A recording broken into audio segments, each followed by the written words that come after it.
the very first year, I thought, let me get a bit of information on how to grow white maize in the UK. So I called the president of that association and he said, no, you can't grow white maize in the UK. It's more of a tropical crop. And when I tried to ask a few more questions, then just said, no, you're wasting my time. Then just hang up on me. And I spent a few days depressed, thinking, oh, that's the end of my vision. That's the end of my dream. I can't farm white maize in the UK. After a few days, I thought, well, let me just prove this guy wrong. Let me just go against what he has advised me. The population of the UK, they are not used to seeing blacks in the countryside, even as workers. So, I mean, I've experienced all forms of racism. And 1 year, some years ago, the locals called the police 3 times in a space of 1 week because they had seen us picking maize. And to them, they were calling the police because they thought we were stealing. They haven't accepted the fact that a black person can be a farmer. So we haven't come to the realization that the land that we're sitting on is gold. We tend to go and look for gold elsewhere. Indeed, we're actually sitting on gold. The difference between Africa and the UK is that the land in Africa is valueless, or we take it to be, especially in the raw areas. Valueless, yes. We don't value land, whereas in this country, they value. Yes. I want to understand, because them right now, they're taking back their land, right? You are in a white man's land, respectfully, right? Yeah. How do you think that? Yeah, well, it's a big irony, because then if I was coming from any other country on earth, it's okay. But the fact that I'm coming from Zimbabwe, where the government, especially Robert Mugabe, chased white farmers out of the country, and then I come from that country, I come to the UK, and I become a farmer in the UK. Yeah, there's an irony there. So trust the process. One day your life is gonna change. Keep on believing. You will be better than before. So trust the process.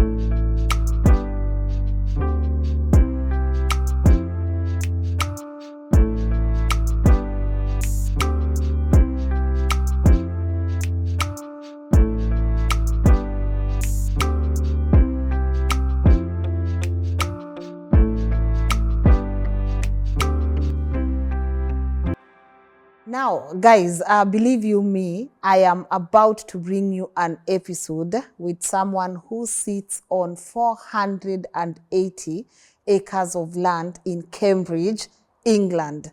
And I was just looking at him and I'm like, you are doing this here in England and you are successful at it. And he took us around his farm, the amazing work he's doing. We were just seeing maize everywhere. And even we saw a couple of pumpkins. I hear they even have watermelons, sukuma wiki. And God, the statement I always make, no matter what your hustle is, be proud of it. There's no shame in hard work, was affirmed. In England somewhere, someone decided to actually pay attention to what he loves. And right now, he just owns this massive, massive land. And for me to see he's my brother from another country that I also love so much because I've interacted with a couple of Zimbabwean before, makes me happy.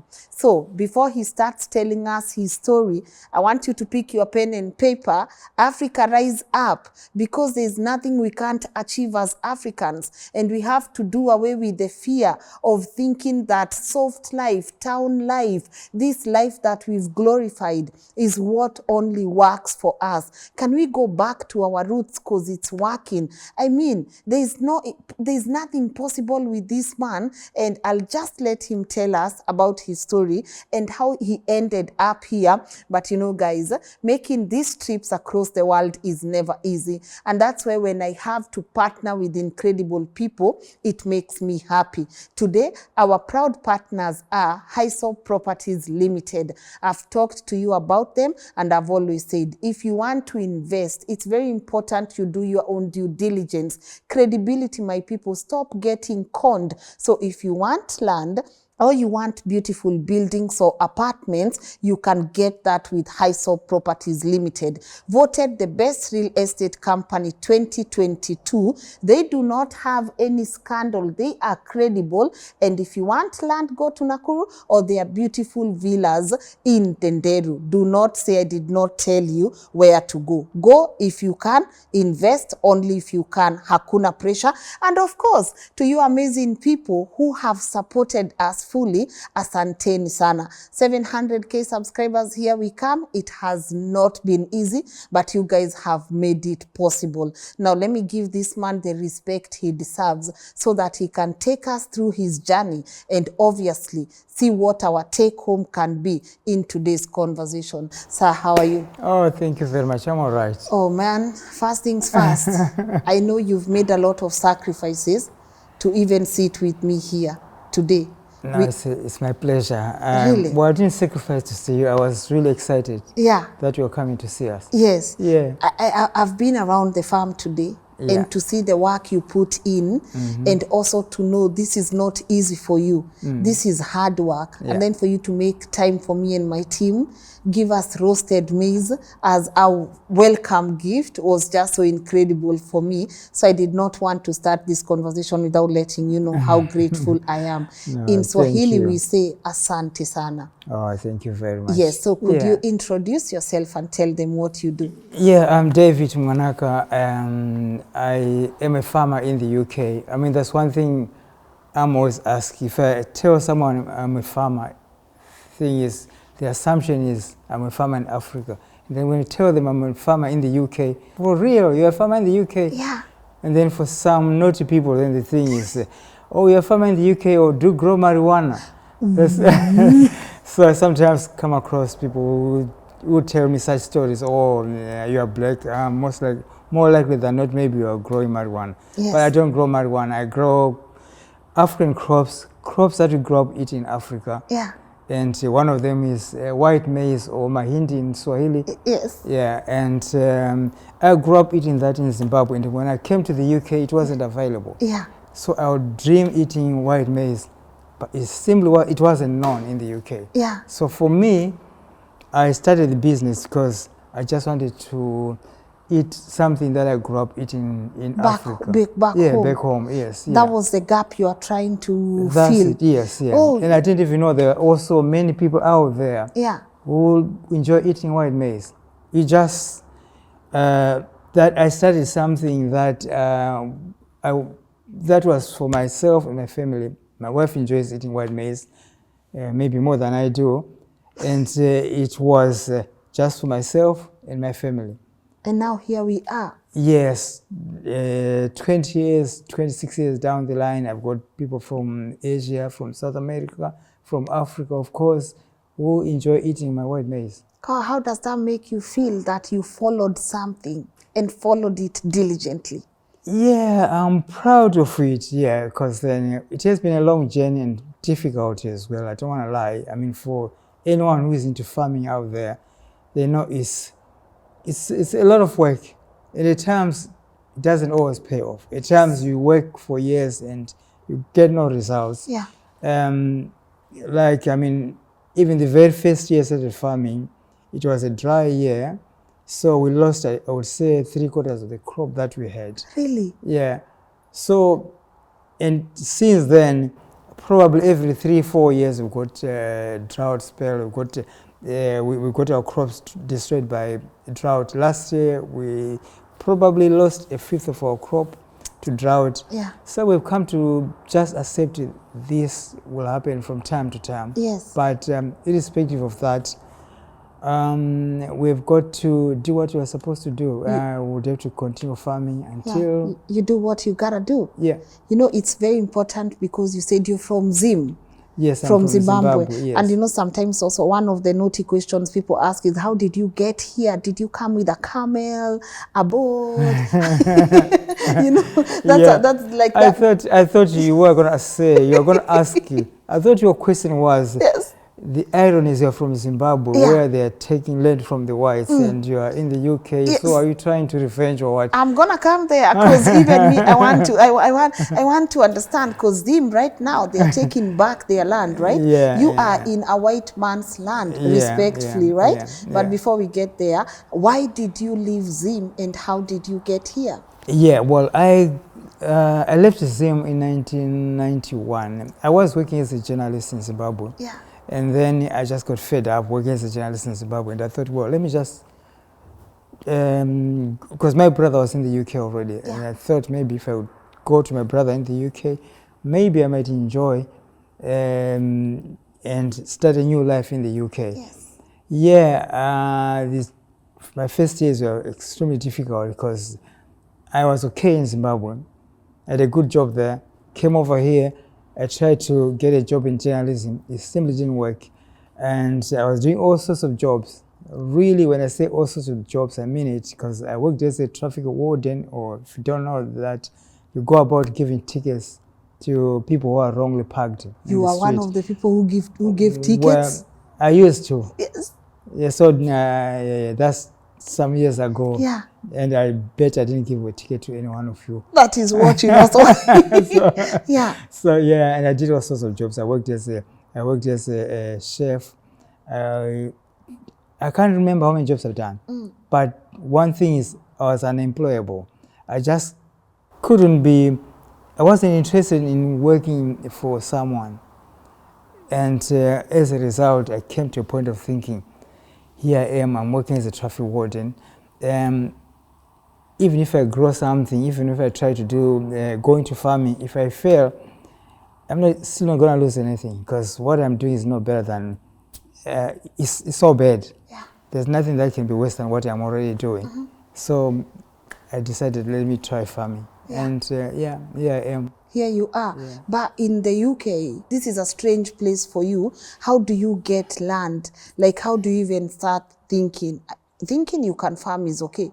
Where to get land is another thing, because you won't just do what squatters do. They come and just start farming. Yeah, well, the thing is, the UK in particular, most farmers in the UK, they are not new farmers. These are people who are born in families that have been farming for years, and they have been farming on the same farm, on the same land for years. The farm itself belongs to their father, and it was handed down to them by their grandfather, whatever.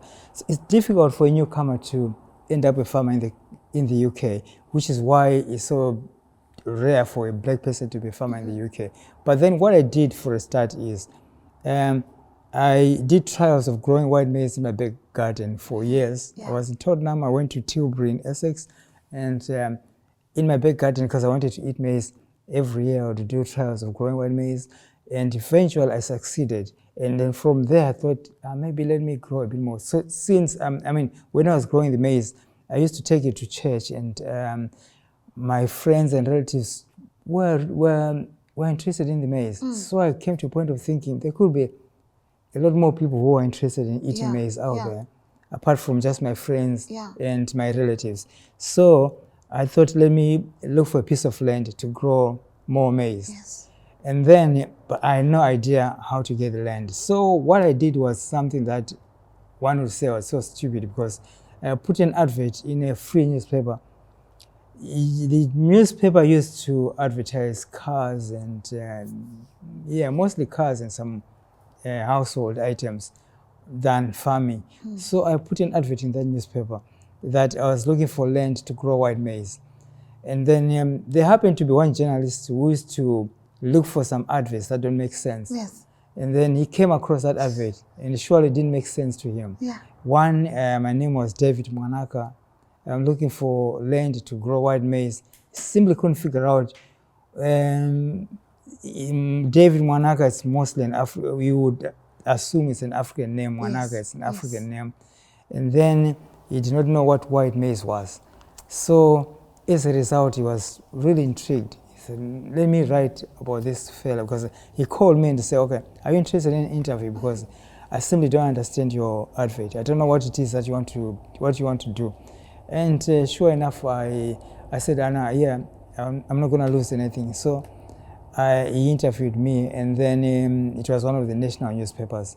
And after that, I had a few calls, I think 3 calls from, one was in Wales, Stonehenge, one in Milton Keynes, that's not far from here, and another one, the last one was in London, somewhere in North London. And I was living in Tilbury then, which is not far from North London. So I thought, well, I'll take the one in North London. It was just a 10-acre piece of land. So that's really how we started. We started on that 10-acre piece of land, and 3/4 of the crop actually died because it was a dry year. Yeah. So that's how really I started. That's how you started. Yeah. But this is a 10-acre land. How do you acquire it? Do you buy it? Do they give it to you? Do they lease it to you? And how much did you put on the land? It was just a short lease. Fortunately, it was owned by a college. And the college said, Anna, you just pay us when you harvest the crop. Wow. So, so I had that window when I could grow my crop and then harvest and then pay them. Yeah. The land was, I think, £200 a year, which was still a lot of money then. So I thought, well, let me try. If I fail, maybe I'll go back to my day job and raise a bit more money to pay the rent. So I took up that 10-acre piece of land and I started farming from there. The following year, we had a bit more land. I think we were on 30-something acres here, although we didn't really use all the 30 acres. Yes. And then from there, we kept on moving to other farms around the place. Yeah. And this year, we moved into this land, You moved into to this farm, land, yeah. yes, which is 480 acres. Oh. And we're just settling. You're just settling. Yeah. But when you're going through getting the land, do you have a young family you're raising, and is your wife not looking at you like, why can't he get like an office job? What is this man doing? What is she saying at this particular moment? Well, not now, but because the whole family is into farming. Yeah. But then when it started, she thought I was crazy. I mean, farming in the UK,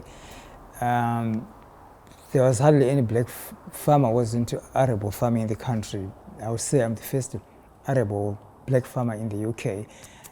So it did not really make sense that I was going to farming, and also farming something that myself, her, or anyone could think could make a living out of it. Yes. It was just, everything was just new. And at the same time, I remember the very first year, I thought, let me get a bit of information on how to grow white maize in the UK. So I called the Maize Growers Association in the UK. They grow yellow maize, not white. That's yellow maize for animal feed. Yeah. So I called the president of that association, and he said, no, you can't grow white maize in the UK. It's more of a tropical crop. And when I tried to ask a few more questions, then just said, no, you're wasting my time. Then just hang up on me. And I spent a few days depressed, thinking, oh, that's the end of my vision. That's the end of my dream. I can't farm white maize in the UK, because here's the president of the maize association in the UK has said you can't do it. So that's it. But then after a few days, I thought, well, let me just prove this guy wrong. Let me just go against what he has advised me. So a few reasons why I went into farming. I wanted to eat white maize. I was unemployable, and also I wanted to prove someone wrong. So one reason, just like I said, I just wanted to prove this guy wrong, that I could do it. And then after years of trial, I started growing white maize. Wow. Yeah. So at this point, are you not scared because you are a black man in the UK, you're breaking barriers? Are you not scared like, oh, will I get deported? How are your paperwork like? How is your paperwork like? Are you not facing any discrimination here and there? How was life like for you? Yeah, I mean, you get to well, for a start, I'm not an illegal immigrant, so I'm not scared of being deported. But then, after some years, if you got a passion for doing something, I mean, the passion will push you to do anything. I mean, it's just like people who play football, tennis players. The fact that they got a passion for playing football and they got the talent, that's why you see them maybe leaving home 3 in the morning or 4 a.m. going to practice. It's because it's in them. They are prepared to spend the whole day practicing and doing what they enjoy doing. Yes. Yeah, so it's the same with me. I enjoy farming. I'm prepared to spend the whole day in the field. I'm prepared to even sleep. In the field. If you can put a bed in between I'll sleep. field, I'll sleep there Yeah. peacefully. And then it comes to the other aspect of being black and in the countryside, like in the UK. Yeah. Of course, the population of the UK, they are not used to seeing blacks in the countryside, even as workers. So I mean, I've experienced all forms of racism when, like, I'm just walking in the field, and then someone comes around and says, "Oh, you know what? The footpath is not there. The footpath is right there," because they're seeing me in the field, and they're thinking, "Oh, I'm lost. I'm not supposed to be there. I'm supposed to be on the footpath, because that's where people are supposed to walk. Yeah. Not if it was a white person in the field, that's okay, because then that's what they're supposed to do. They belong there. They belong there. But I am a black person. I'm there. I'm not supposed to be there." Yes. I've come across people shouting at us, especially when they were harvesting. "Oh, you are stealing. I'll call the police on you." Many times that has happened. And one year, some years ago, the locals called the police 3 times in a space of 1 week because they seen us picking maize. And to them they were calling the police because they thought we were stealing. Yeah, so those are some of my experience in the countryside, because they haven't accepted the fact that a black person can be a farmer. Yeah. How do you deal with that? How does it affect your feelings? Well, for me, as long as they don't touch me, as long as they don't physically touch me or threaten my family physically, I'm not really bothered, because I just know it happens every year. Yeah, so I just continue doing my thing. Okay, let's bring in the Zim issue now, because you are here in their land. You are chasing them from their land in Zim. How do you think that? Yeah, well, it's a big irony, because then if I was coming from any other country on earth, it's okay. But the fact that I'm coming from Zimbabwe, where the government, especially Robert Mugabe, chased white farmers out of the country, and then I come from that country, I come to the UK, and I become a farmer in the UK. Yeah, there's an irony there. It's like you are chasing whites from there, and then you also come and take land from our place. Yeah, but it's not really that way. I'm not chasing anyone out of their land. I'm legal here, and at the same time, well, I'm not into politics anyway. Yes. But I know the wrongs that the Zimbabwean government did in trying. You don't try to correct something that was done, correct a wrong by doing another wrong. That's what I'm saying.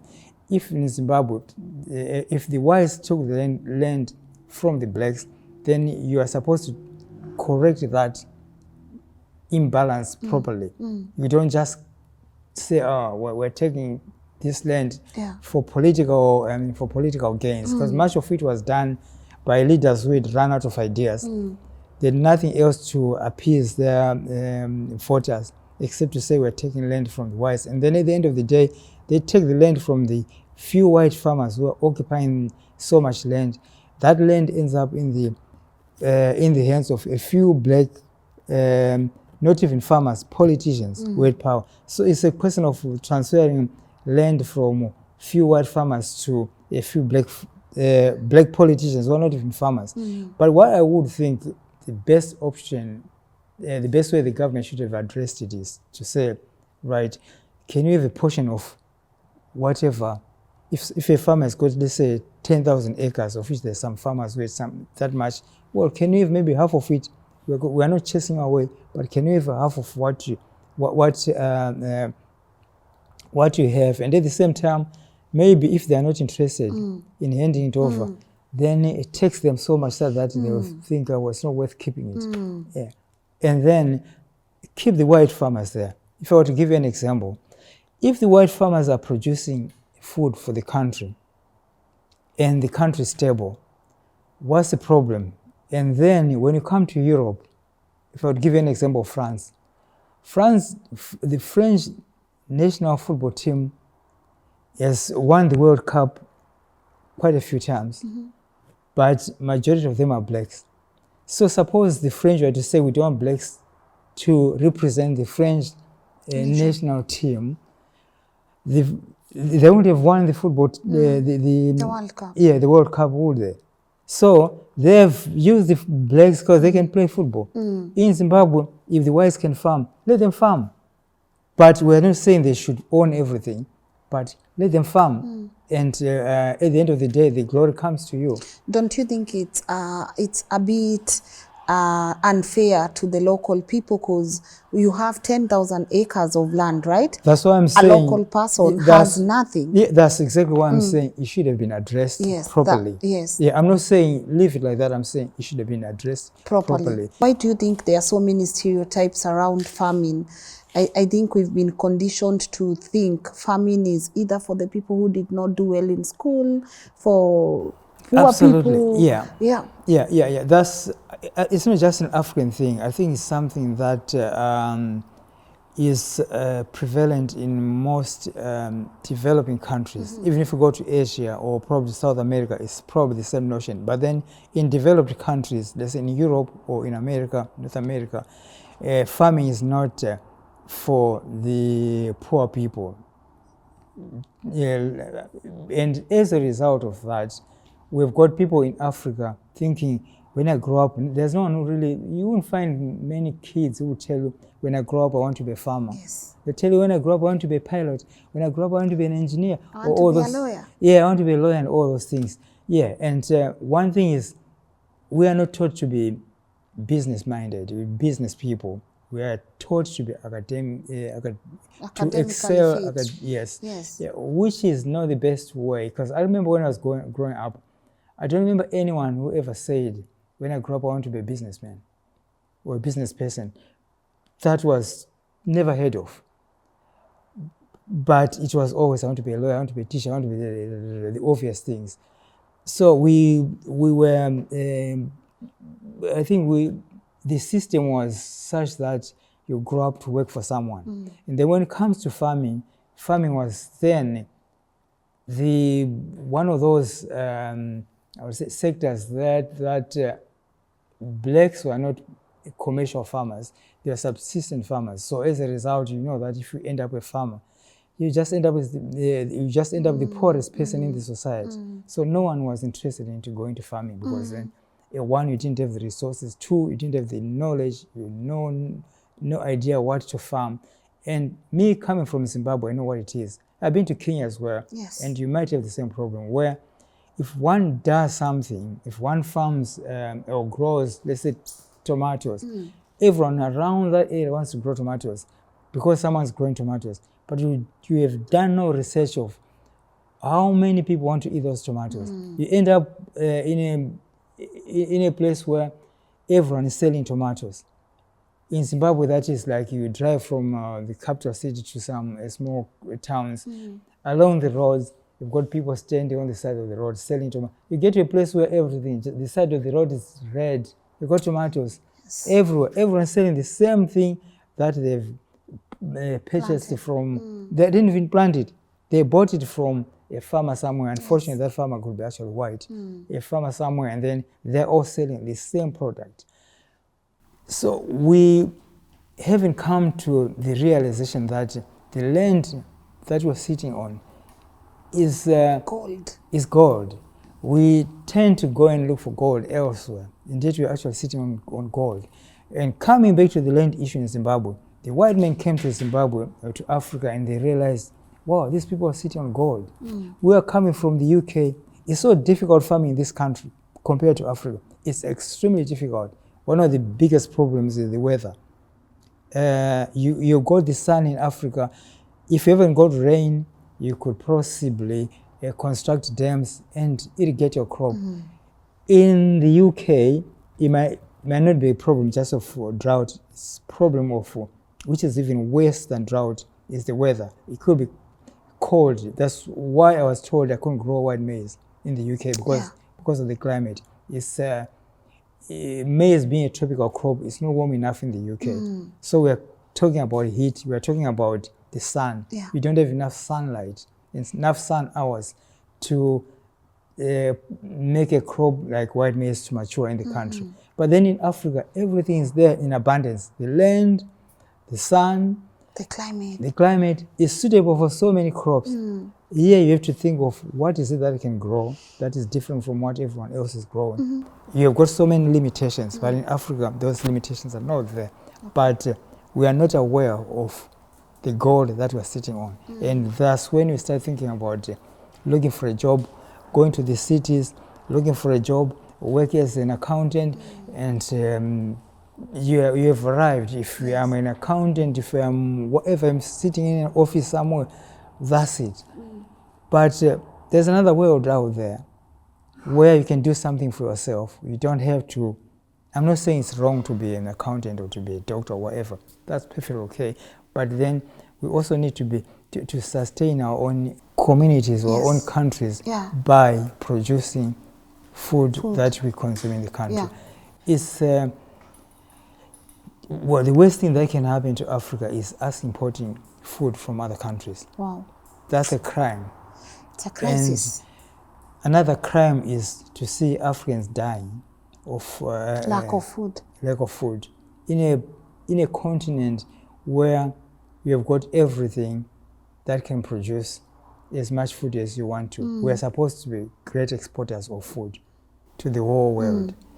I've been learning a lot, especially on quality control, standardization, all the things that you are doing here. Do you think that's a gap in African countries? Sometimes we don't care how our crops grows, we don't care about the quality. Do you think that's why it's hard for them to even get markets in these Western places? Because like now, for instance, in my country, Kenya, you know KFC, the franchise, it ran out of their potatoes. Wow. And so they couldn't, and people were asking, why can't you buy potatoes from the local farmers? And they couldn't buy them because now later on you learn of things like quality control, all the standards they have in place. Would you talk about that? Well, that's true, yeah. It all boils down to the fact that we don't have the knowledge. We are supposed to be knowledgeable enough to know that if you want to grow whatever, whether it's potatoes, if this is what you really want to do, you want to grow potatoes, and your passion is to grow potatoes, then you need to gain as much knowledge as possible so that you can grow the best potato. What I also realized is that we still have got a gap in terms of technology and in terms of us accessing the internet. Because for myself, right, if I were to think of how we started, without the internet, I wouldn't have managed to grow white maize. Because I needed the internet to search and see where I can get, whether it's the seed or whatever, and the knowledge as well. Just like I'm telling you that I'd found the Maize Growers Association president. I Googled and I got the number there and I called him. But maybe for a farmer in Africa, somewhere in the rural areas, you don't even have the access to the internet. You don't know what the internet is. So part of the knowledge that you need is you can only access that via the internet. But then if you don't have access to the internet, then you can't get it. You can't get that knowledge. If you want to grow potatoes or tomatoes and you want to know diseases that do affect potatoes and tomatoes, and you live in a world where you would have to depend on asking someone else, what can you use to stop this disease from attacking my crop? And maybe that person doesn't even know either. Yes. Therefore, you can't advance. So we have that problem of us lagging behind in terms of technology. And I also feel like also the educational gap, because also I don't think there are any learning institutes that are taking agriculture seriously. Like I don't remember even in class, because we're in Africa. This is what bothers me, right? We're in Africa. We have advantages. We have the climate. Everything is okay. But in a class, I will not be taught how to plant maize, potatoes at my early stages, right? I'm being taught Western things that will not help me. Even Yeah, well, that's the part of the problem of the African curriculum. I don't know different countries or Kenya, but for us from Zimbabwe, the issue is when I was growing up, we are all channeled into one thing, working for someone, rather than you being the boss. You being responsible for your own life. We had to depend on someone giving us a job. When we go through our education system in some African countries, like you said, we learn very little about farming than about things that actually don't even help us in life. So in some countries, I think you need to think again how to teach your children not to rely on, not to think that for me to be somebody tomorrow, I would have to work for someone, but I would have to be the one who is providing employment to someone. Once you've got that mentality, then you are thinking, no, I've got land here, let me farm this land. But when you start farming, you're not farming because you want to employ someone. You are farming because you want to do it, or that's your passion, or whatever. But from there, you realize that you end up employing people. You end up employing not just your family members, but people even from outside the country. I mean, here I do have people I do employ people from all over the world. So, but I started because I wanted to, that was my passion. I was following my passion. But at the end of it, I'm employing people from all over the world. And I'm benefiting people, not just my family, but How easy is it to own land here in the UK? For example, you have 480 acres, right? That's leased. That's leased land.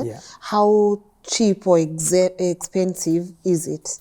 On one hand, it is expensive. On the other hand, whether you want to rent or lease, it's extremely difficult. The competition is tight to the point where if you want to lease a piece of land from, let's say, the local authorities, there could be, if it's a farm, you could have maybe 50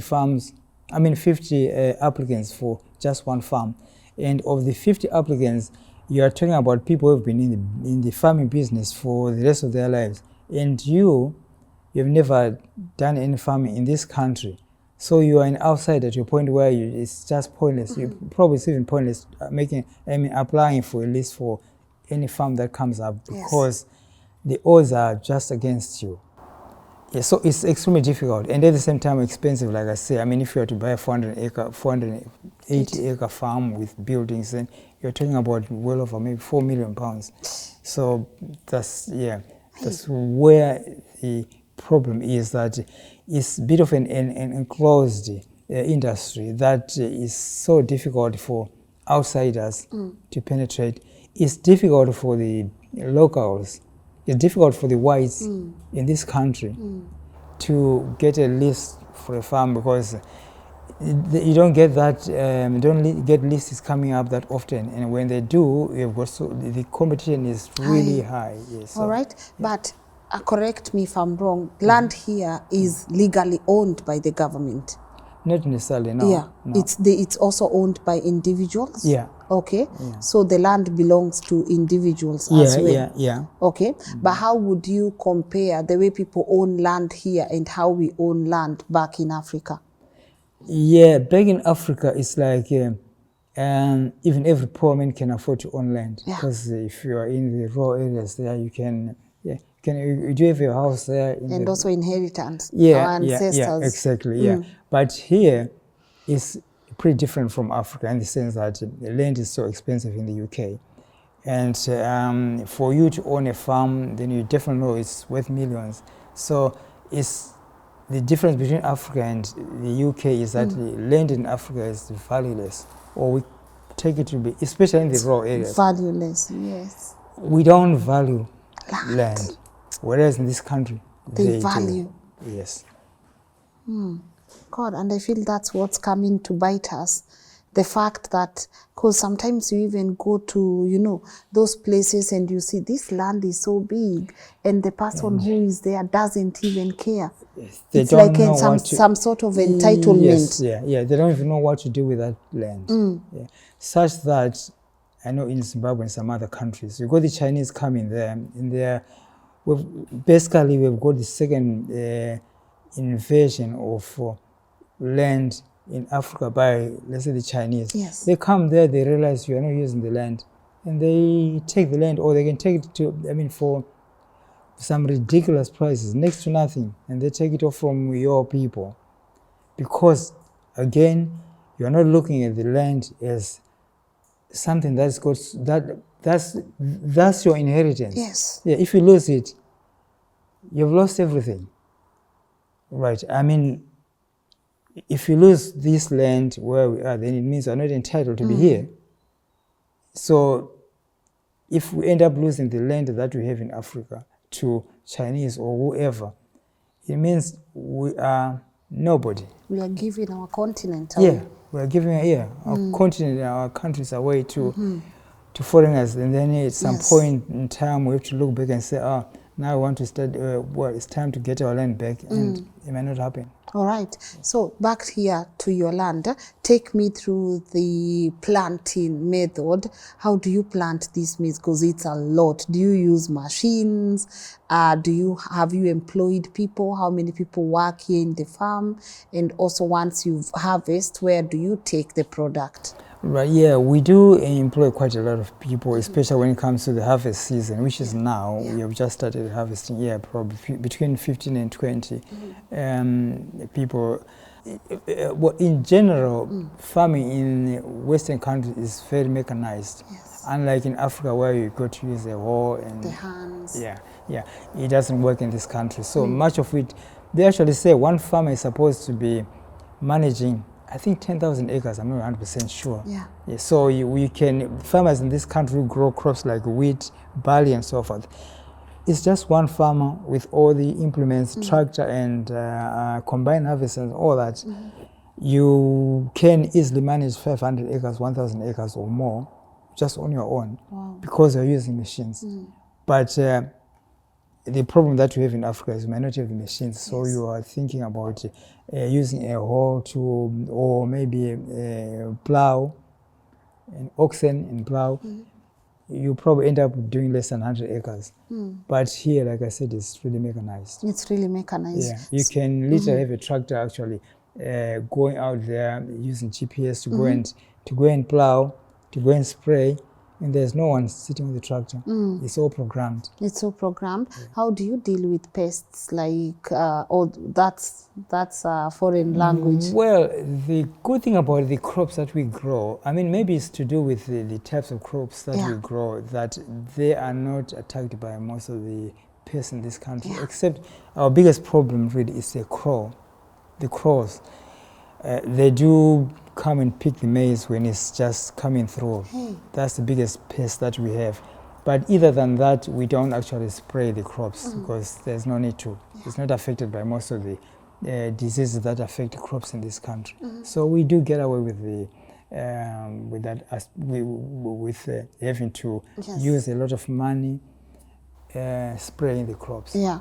And are you insured? For example, if you said you experienced a bit of loss here and there, drought, all these things, are you like insured? What happens today if people decide to come and cut all the crops down? I've just asked one insurance company whether you can insure against drought. Yes. Yeah, that's why they call the Act of God, I think it's one of those. Yeah. And they said, well, what they will quote you is probably not worth trying to insure the crop. Probably they'll quote you the value of the crop. So if you are supposed to get 50,000 out of the crop and then they say pay 40,000, then you have to think, Is it really worth it? I stand a better chance of not insuring the crop and get and maybe get the 50,000 rather than paying them 40,000. Yeah. So it's when it comes to farming, it depends what farming it is that you're doing. If it's arable farming, it's I don't know if anyone insures against anything. Yeah. Yeah. All So right. I mean, if you've got a bad year, that's it. That's it. Take Until your next year. Unlike Africa, the good thing about Africa is you can try the same crop maybe once or twice a year. Yeah. Here, if you fail, that's it. Wait for next year. If you Really? fail again next year, Wait for the other year. Yeah, So after you are done this year, that's it. that's it. Then what will be happening to the land? Well, nothing in winter. I always Because say, winter is coming. Yeah, I always say you can only grow snow in winter. There's nothing you can grow in winter. Yes.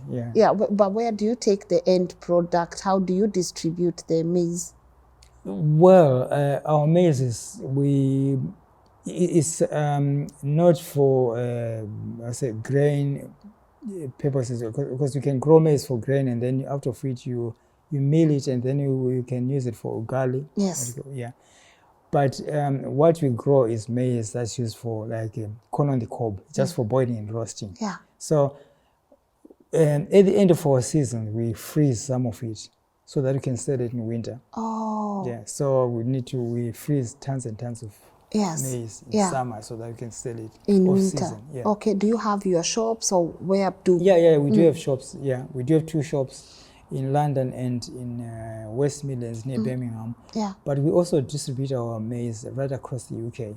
One thing with maize, most Africans know anyway, that it's got a very short shelf life. Yeah. Our customers, they want the crop to be picked on the day and they get it on the day and they do whatever they want to do with it on that day. Which makes it extremely difficult because then you've got to pick the maize in the morning. Yeah. If it come early enough, you would have seen us picking the maize and then load it onto our vans straight to all the cities around the UK. That's what we do on a daily basis during harvest period. So it's really demanding. That period is demanding because then you can't harvest, let's say, a night before. Or you can't take something from the fridge or from a chiller or from a storeroom and distribute it. It's got to be straight from the farm And fresh. to our customers. Okay. And that's the challenge of growing That's the maize. challenge. Yeah, that's Work-life balance. How do you balance all? You are dad of 3, right? Yeah. Your lovely wife is also there. Yeah, she's really busy Yes. right now. She's busy answering calls, Yeah. taking orders for tomorrow. And the children, they all got their roles that they do play in the farm. Yeah, so it's hard work, but it's that's what we're into. Yeah. We can't think of doing anything else. How do you balance though? Do you guys go for movie, dinner? Not in summer when you're well, in winter we don't have that much. We're not as busy in winter as we are in right now in summer because this is when everything is happening. If we don't use this time to grow and to have a good crop, it means we are done until next year. Yeah, there's no second chance. There's no second chance. In Africa, you could get a second chance. And a third chance, fourth chance. Well, that's Africa. That's why I said it's so easy to farm in Africa than here. You miss it in this country, that's it. You either go out of business or you try again next year. Yeah. What are some of the misconceptions you think people in Africa have about people who work in diaspora? Oh yeah, well, they think you go around picking gold in the streets. There's no gold in the streets. I don't know if you came across any. Yes. And again, the notion is that it's easy to get money if you go and work in America, UK, wherever. Yeah, you get slightly more than it's supposed to be better than in some African countries because at least you get something and you can manage to send something back home. But again, I would say we should all not just always thinking I'm going to America or the UK or wherever we're going to so that I can get a job and work for someone. If you can go to those countries and start a business that benefits you and maybe people from your own country, it's better than you knocking on someone's door and say, I'm looking for a job. Let's be creators of jobs. And again, the other problem that most Africans do have, Zimbabweans in particular, is that when you came into the UK some years ago, we came with the notion or the idea that I'm just coming here for 2-3 years, Get my money. get a bit of money, and then invest back home, and then I move back home. But they've realized that after 10 years, they're still here. 20 years, they're here. The children have grown old, the children are getting married, and they can't go back home. And at the same time, they were living in a small house in the UK, living in a one bedroom, in a little, their life wasn't comfortable because they always thought, yeah, when I go back home, I'm going to live a comfortable life in a house that I built back in my country. But then that never happened. By the time they get back home, I remember I was reading a story about one Ghanaian man who built, I don't know, maybe it was a 2-story building. Whilst they were working in the UK, they worked so hard in the UK so that when they get back home, they live in this beautiful house. By the time they got back to their country, they had built a bedroom on the first floor, a massive bedroom, first floor, and downstairs there was the living room and a few other rooms. But by the time they went back home, they were so old, and he was sick. He couldn't even enjoy the bedroom that he built upstairs. So he was sleeping in the living room downstairs, and the people who were looking after him were sleeping in his bedroom upstairs. So they spent so much time trying to build a life in Africa whilst they were suffering in this country, thinking one day I'll migrate back home and enjoy my money, enjoy at least a better life there. And then it never happened. So what a sad life. But then when you look at the way the British did, they went to Africa. When they went to Zimbabwe, Kenya, or wherever, whatever the country is, they made those countries their homes. They built a massive house. They stayed there. They made sure that they got their food. They were enjoying life in Africa. They died in Africa and they got buried in Africa. Some, I don't know, a few of them maybe they could have been, their bodies were taken back to their countries. But they made sure wherever they were enjoying life. They did not think, oh no, I'm going to live here for the next 10 years, 15 years, and then I'll go back to Britain and enjoy life there. No, they enjoyed life in Africa. Sometimes life is here. Yeah. So if you are here, that's home. So make sure it's home and you're enjoying life. Be comfortable. Yeah, be comfortable. Don't deny yourself. Yeah. That's why I also grow African food, because then I want to eat the food that I grew up eating in Africa. So I don't want to keep on thinking, one day when I move back home, I'm going to enjoy the food that I grew up eating back home. I could as well enjoy it here, because that's life. I'm not going to have another life again. Do you ever look at going back to Zim? Not really. I don't know. I mean, you can't say no. But not in the context of what I just said, that I'm thinking one day I'll go back to Zim. Let me, I am here. You live for now. If for some reason I end up in Zim, well, that's okay. Well and good. You'll still make it home. What are some of the lessons Africa can learn from the UK? Well, I would say one thing with the African leaders is I don't understand why, if they come to the UK or any developed country, they don't think, I want my country, I want my people to be like, to live the same lifestyle that they see in the UK or in China, wherever they go to. I don't understand why someone would visit other countries and they see the developed countries, they will see how developed other countries are, but then they go back home and they never think, I want my people to live like the Americans or the British or Chinese or whoever. So it's been a mystery to me. I mean, I don't understand it. You don't get it. No, I don't. Yes, but also here, I think the comment I've gotten from a lot of people that have interviewed is here, structures work. Here things work, the systems work, the policies sometimes work, because if you have a train for 4:30, that train will be there at 4:30. If there is a bus for 8, the bus will be there for 8. But we are struggling with even systems in our own country and continent. What would you say about that? Well, it still comes back to leadership. You can have one good leader who can change the country, who can actually make the country turn around. Yes.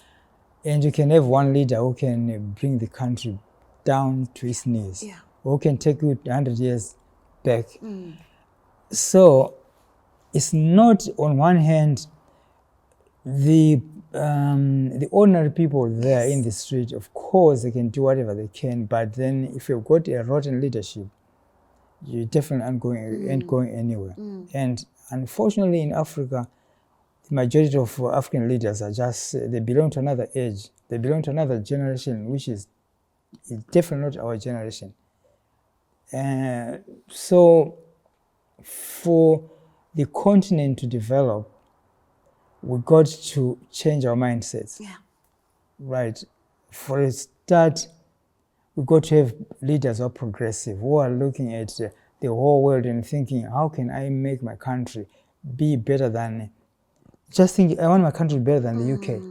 Don't let not the UK be The marking scheme. yeah, or America. Just think, I want my country better than America, better than the UK. I mean, countries like Dubai and all those other countries, or Saudi Arabia and all them countries, they've done it, even there. I mean, I remember someone saying, I don't know whether that's true or not, Yeah. Nigeria could have been more developed than maybe Dubai or Saudi Arabia, but look at them, look at where they are, with the oil that they have. Maybe all the revenue ends up in one politician or in just a bunch of people, Yeah. and not going to the rest of the population. So, I don't know whether I should say I've lost hope in African leaders or one day things will change. That's powerful. But anyways, it's our continent. It's our continent, but it's a Right. sad story. It's a sad story. But apart from that, apart from maize, I also noticed you have other crops. We have a bit of watermelon, pumpkins, sukuma wiki. Oh, yeah. You even sell sukuma wiki? Yeah, I do.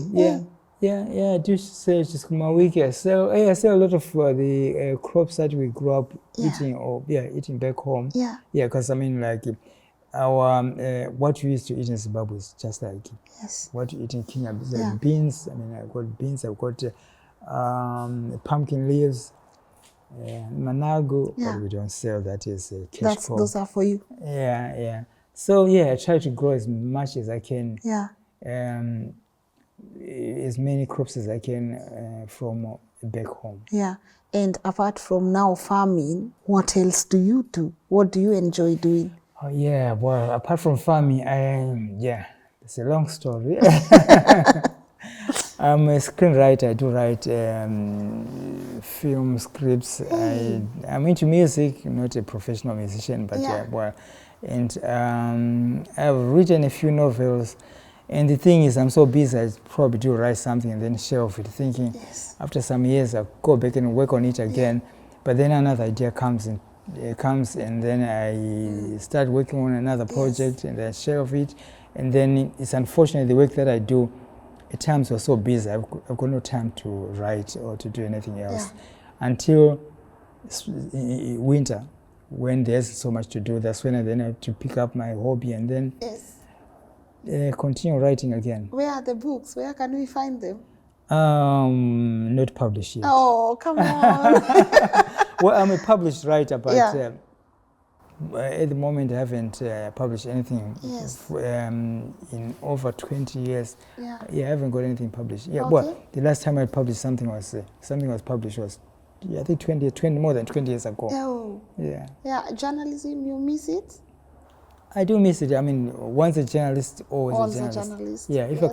I come across a good story, Yeah, I will write. you'll write. But good stories don't come that often to me because much of the time I'm sitting in the farm, I'm working around the farm. Yeah. So You can write my story. Oh yeah, Yeah. well, I love to. Get I 12 love to. pounds, you know. Yeah. Tell Yes. me more about yourself, and then And then you'll just write a Yeah. book, put it on Amazon.